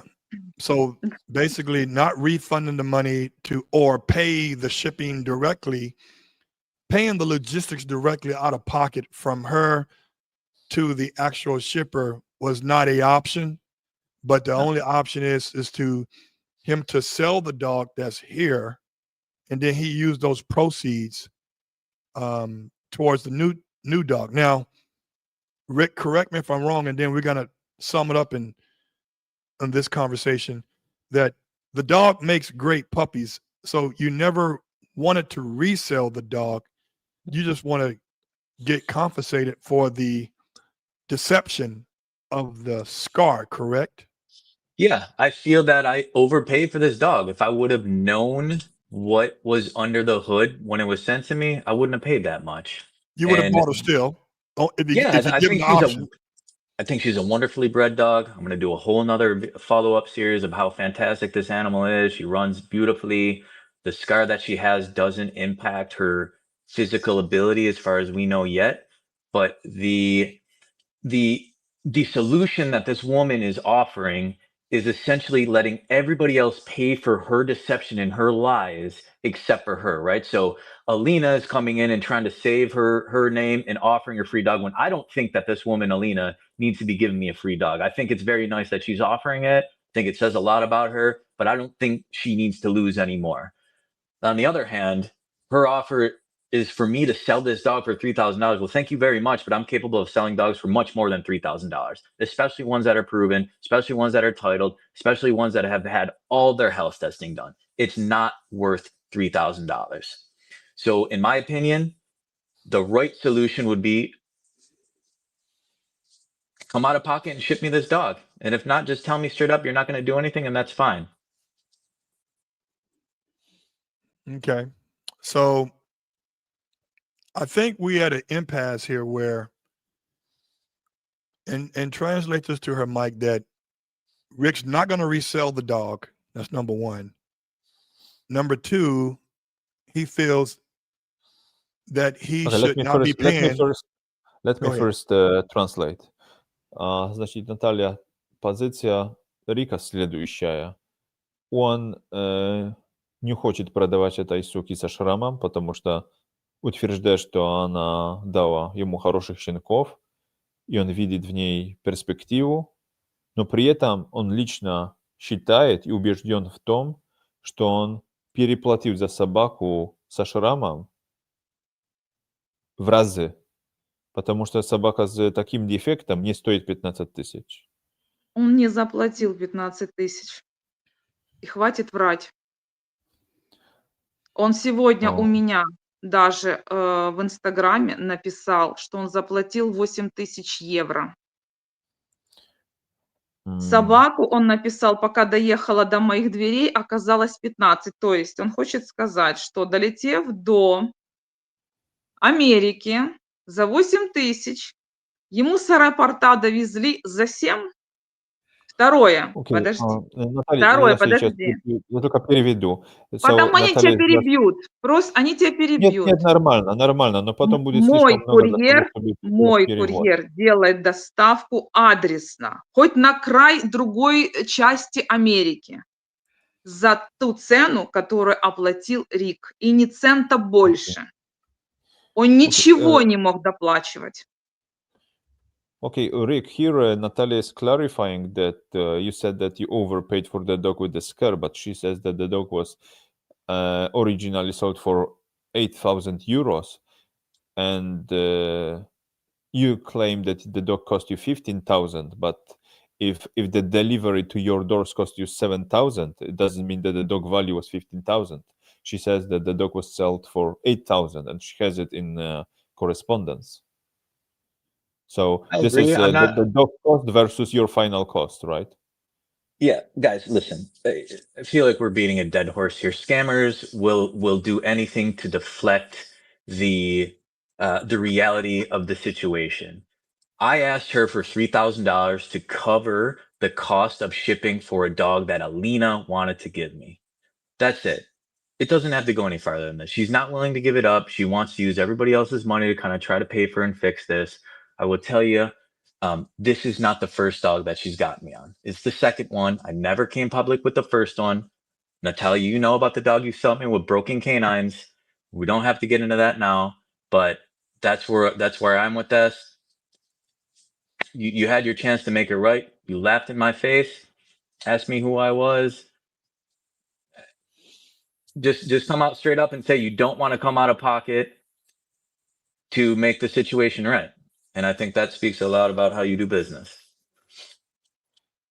Наталья, тебе нужен перевод или Да, я не понимаю, Ну, ну, Рик говори. говорит, что это как бы далеко не так, потому что он считает, что правильно было бы просто, если тебе взял эти деньги со своего кармана, 3000, и оплатила доставку новой собаки, но ты отказала, и у тебя нет желания это Конечно. делать, тратить свои личные деньги. И он это Смотри, считает некорректным.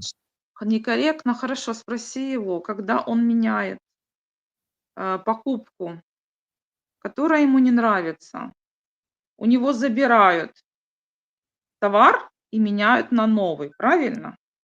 У Рика на данный момент, по его желаниям, щенки, Далида, плюс новая собака.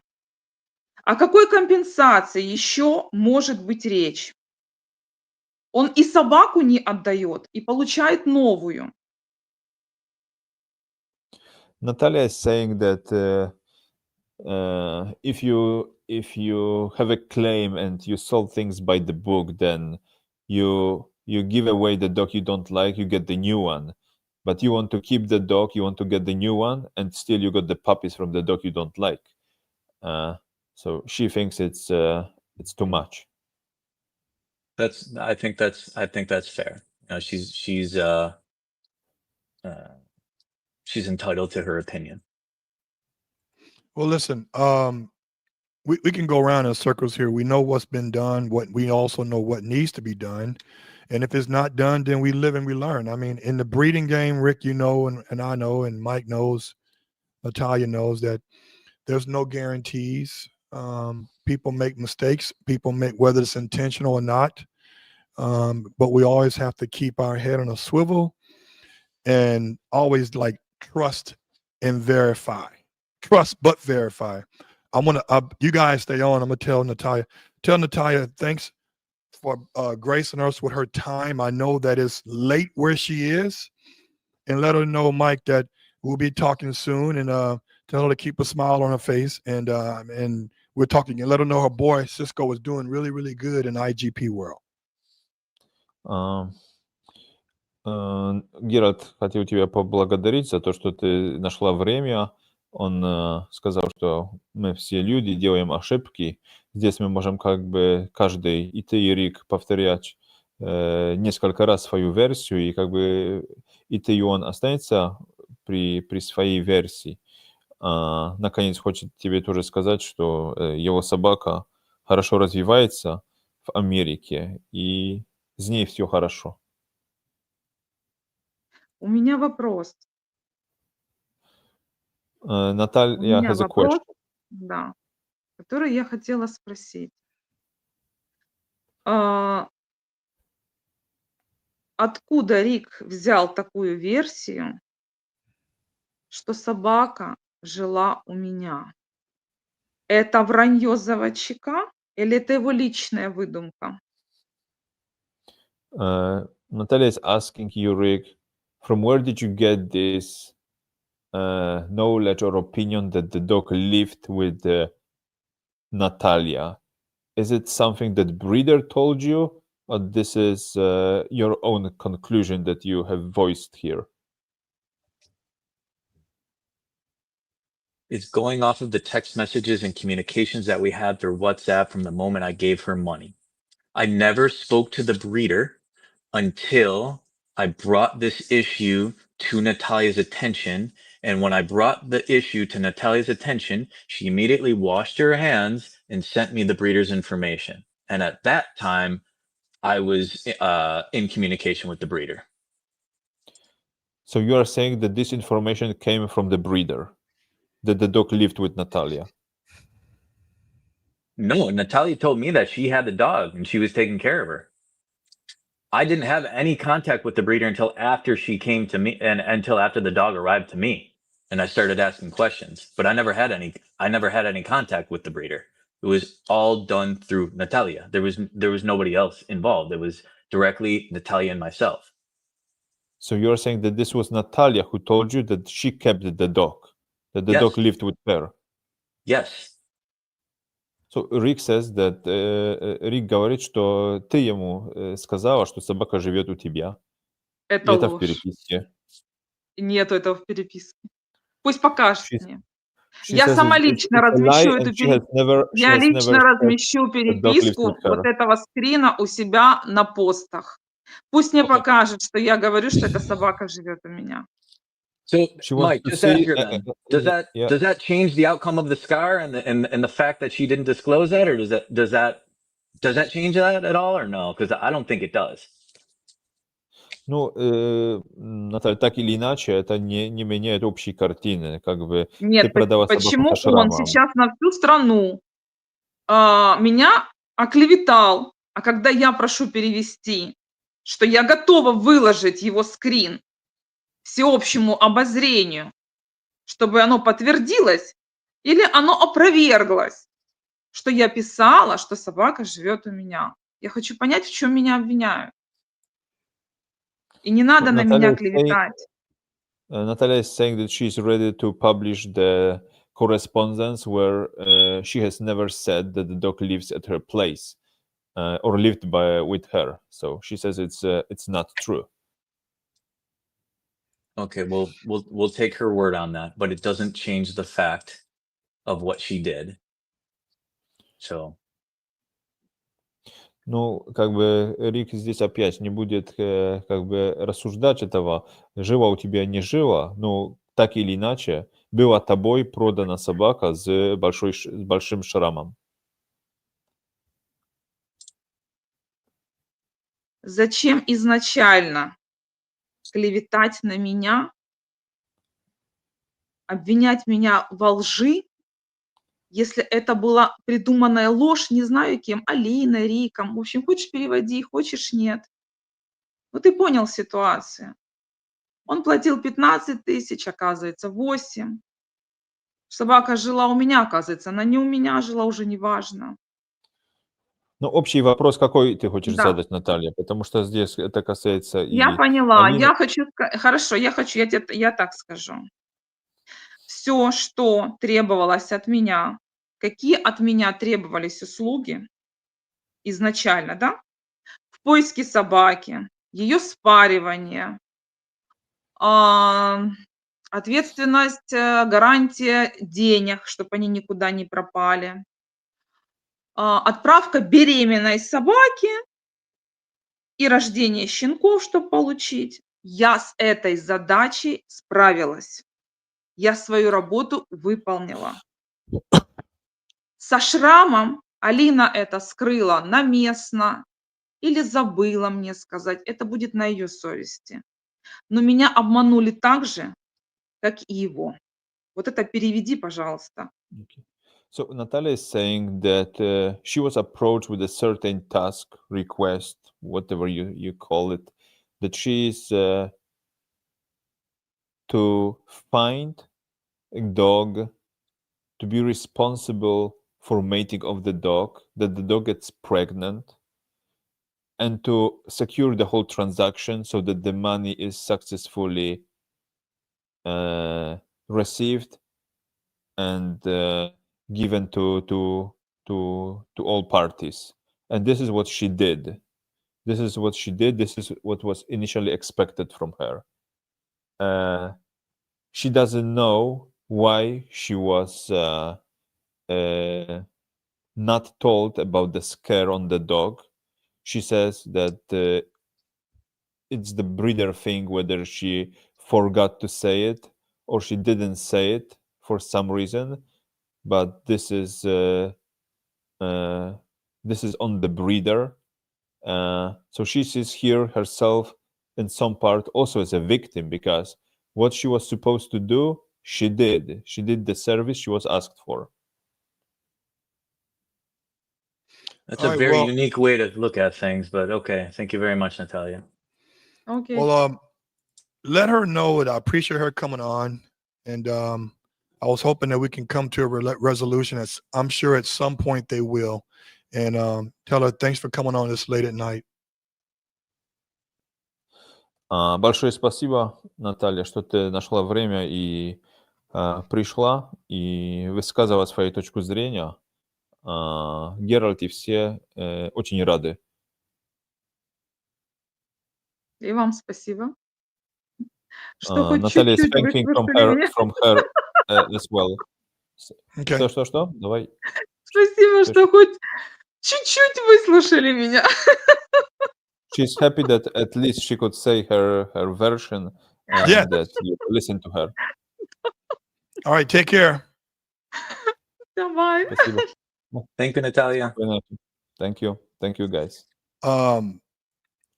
These guys, man, Brian has a lot of different views on his transactional thing with you, Rick. I'll let you deal with that on the back end. That's between you and him, not us. Natalia actually asked him for money to finish registering the litter, actually, and he sent it to her. So I'll deal with him. I challenged Natalia publicly because she came out saying that, I sell dogs without papers, because she was kind of strongholding me, but I challenge her and everybody else to find one dog on this planet that I've sold without papers. And that's not going to happen. So Brian and everybody else who's waiting for papers, you guys know, this is something that has to work itself through the system. It doesn't matter how many times I call AKC. It doesn't matter if Gerald writes them. They got a process, and we have to be patient. So you have my word. I fight relentlessly for my clients and their paperwork. And part of that was me bringing this publicly to Natalia so that none of my buyers had dogs without papers. And I think we got it across the finish line. So again, guys, please be patient. Like always, I'll get it across the finish line. Brian has asked this question over and over and over, and he's asking me. So, Brian, your question was, Gerald, answer my question. When AKC approves and registers a litter, how soon can paperwork be sent? Now, AKC is 3 hours ahead of California, and they're in North Carolina or South Carolina. So let's say that I approve a litter Monday. They may process the paperwork on Tuesday or Wednesday. I like to get hard copies sent to me, the breeder, which will probably take another 3 or 4 days to receive, maybe 4 or 5 days. So I would say about a week and some days. Now, I never sent anybody AKC registrations via email where it's electronic. I send hard copies. It's called a puppy application. So, Rick, explain to Brian how you are administering these puppy application kits to the buyers of this litter. Give me 1 second while I just pull up. I'm looking for the last communication that they had sent me 2 days ago. I've explained this a ton of times, but I can't speak to any other breeder. But in my program personally, I do not hand over the blank puppy applications. I prepay and register all puppies that come out of my kennel. That process takes a little bit longer. I don't agree with passing the cost and the burden onto the buyer, and it's a way that I can track where all my puppies are going, how they're named, and all the stuff that comes along with it. So, So basically, Brian, what Rick is saying is that instead of you paying for the puppy to be registered, Rick's he asks you what name you want the puppy to be, or Rick may have a preset name based on the alphabet. I don't know how you do it, Rick, but in some cases, some breeders say, hey, what do you want your dog to be named? We fill out the paperwork. We put in the information and the address. You get the AKC registrable certificate, and then the registration comes to you in mail with your name and everything already on it. Now, that's a little bit longer of a process versus, like I said, what we usually do is just we get the application. Say we get 5 females and 5 males. So we get 10 applications, right? We send you that application, and then you got to fill out the information and pay the $45. I think it's $35 or $45 to get the AKC registration certificate with your name already on it as is. Let me see what Brian says, because I think a lot of these questions, Brian, you can get with Rick on the back end. It says, so Rick, now once the litter has been approved, how long more should the process take now that you got it registered? So Brian, I've told you this 100 times. I've sent you the screenshots of my phone calls to the AKC. I've literally sent you screenshots of the emails that I've received from the AKC. I have not gotten official notification from the AKC that the litter is approved. When I get that, you will be first to know. But your anxiety and your pressure are not going to speed anything up, brother. I'm sorry. There's no other way I can explain it to you. We're working relentlessly to get these papers done. But unfortunately, I don't work at the AKC. It's the weekend. I don't think they're working either. Go ahead and call them again if you'd like to. I don't think it's not gonna change anything. What I can tell you is that, brother, I promise you'll get your papers. I don't sell dogs without papers. Unfortunately, there's nothing I can do to make this go any faster. And let me just make something real clear here, guys. These dogs are 12 weeks old. We're not talking 6-month-old dogs that don't have any papers. We're talking 12-week-old puppies from an import litter. Gerald, Mike, you know how extremely complicated that is and how many moving pieces are involved to get an import litter registered and across the finish line with the AKC. It takes time. There's no other way I can say it, guys. Yeah. Hey, guys, I want to say we should have had Brian on here. But that'd have been rated R conversation. I didn't want that. I just got to be respectful. I know this. I mean, a little bit of emotions may be drawn in here, so I don't do that. Hey guys, again, if you guys want to get a trusted resource for dogs overseas, and you never imported, or you're thinking about doing it again because your breeder is not breeding dogs anymore. Like Brody's kennel's not breeding anymore. Alonzo's kennel, Red Bull King of Darkness not breeding anymore. Kennels change breeds. They stop breeding. They start doing horses, etc. Reach out to Mike. You can reach him always. It's a great website too, a resource of other litters that the breeders advertise on his site. He's making all the money. And if you want to reach out to Rick and check out his kennel, he got some great dogs. We got a breeding that was successful. Puppies will be due before Christmas. You got your puppy for Christmas purchase ready. Check out Rick at Lakewood European Dobermans or Lakewood Kennels. Just Google that name on Instagram or TikTok or Facebook. He's readily available. He's heavy on WhatsApp. Don't know why, but that's his thing. And Mike, do you have any final words before we let you go? It's late where you are. Well, I think that this experience that Rick had, it's not the only one. I believe that many cases like that happen, but nobody brings them to the light, because imagine how people find themselves in the position where they get the dog from far away, and what they can do. Are they ready to fly over to Europe and seek justice? Of course, no. And now we have social media and Instagram, Facebook. So on this platform, you can make things public and seek for justice. But still, I don't think that many people do it, and they just accept the things they are.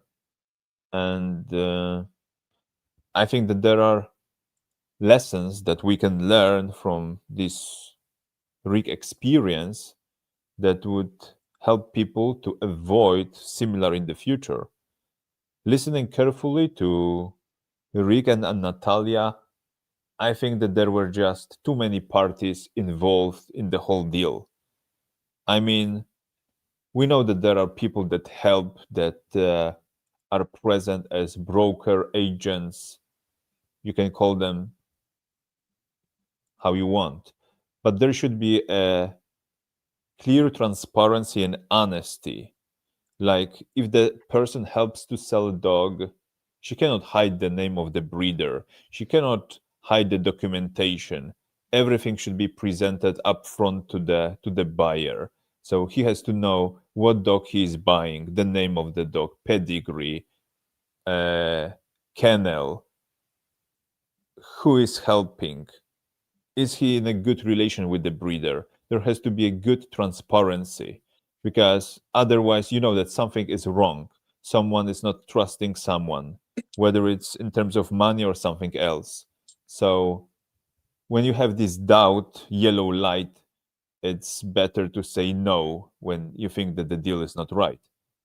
And second, when you are given photos, videos, you never know when these photos were made. You might be told that they are fresh, but what does it mean fresh? It's a relative thing. For someone, Yeah. fresh might be a week ago, month ago, or someone will tell you the photos are made half year ago, but the dog looks the same. You never know how the dog has changed and in which direction within certain period of time. So before you made this final decision to wire your money and buy a certain dog, which is not a puppy, you should require a video call and look at the dog, how the dog looks from different angles. So at least you're sure that the dog is in a good shape, that is kept in a good condition, and this is the dog that actually will arrive to your hands in United States. So try to protect yourself, so you not get upset, and something what happened to Rick won't happen to you. I agree. Rick, any final words? Yeah, I mean, you guys saw how this unfolded here. I think, I don't know how this will impact my business, good or bad, by me coming forward, but I really struggled with this for a long time to really bring this to light. Gerald and Mike, I'm usually a pretty quiet guy. I certainly like to keep my name out of other people's mouth, or other people's names out of my mouth, but this felt necessary. I feel like I got a little bit of a weight off my shoulders, and I fucked up. I made a mistake. I'm not ashamed to come out and admit it. Um, that's part of entrepreneurship, and my obsession for these dogs. It's not going to change what I'm doing or what I'm trying to do or what my program's all about. I'm going to keep going, and hopefully this doesn't happen again. But um, only time will tell. I want to share this one screen of this famous guy right here. That's that famous guy, people. Now, Jakubowsky, how you pronounce that name, man? Come on now, because I'm chopping that shit up. Well, in English, it should be Jakubowsky. That's him, guys. You can follow him on Facebook. He may not accept your friend request, but then he may. So that's Mike. That's been my personal connection for over 12 years in researching and finding the right dogs. Actually, Vasquez and them have been using him for reference. For a long time, I kept Mike a secret, my secret weapon. But now you guys know, right? So, guys, I want to say thanks for coming out. I know it's like midnight where you are, beyond midnight, Mike, and Rick, you on the East Coast with that nice, beautiful Atlantic Ocean. And I want to say, always at the end of my podcast, it's got to be this case for real.